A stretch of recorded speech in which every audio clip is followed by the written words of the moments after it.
Good morning. Welcome to the AM Sports on AM show. I am Muftau Nabila Abla. We'll be sharing with you on how the president held a breakfast to raise $25 million for national teams in the country and the reaction that is coming from the so-called least financed sports.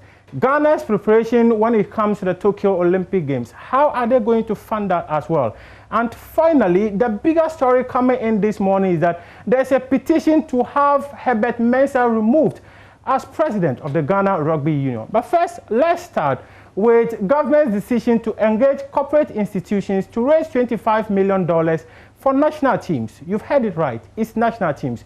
The communique out there had said that the money is meant for the Black Stars participation in the 2022 African Cup of Nations and also the 2022 FIFA World Cup. However, JoySports sources says that the money is meant for all the 8 national teams in the country.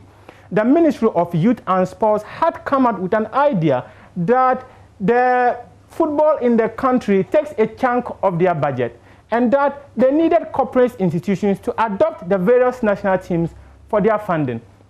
The proposal was sent to the presidency, but it was refined at the presidency. At the presidency, we were made to understand that they said, what about when it comes to a time that a national team will be going for an assignment and the adopted corporate institution does not have the money to fund it? So at this point, it was proposed that they should seek the support of corporate institutions to put the money in a fund that will be deemed the Black Stars Fund. And that fund will be meant to cater for all national teams in the country and not just the Black Stars. There's also a conversation surrounding the sports fund that started a couple of years ago.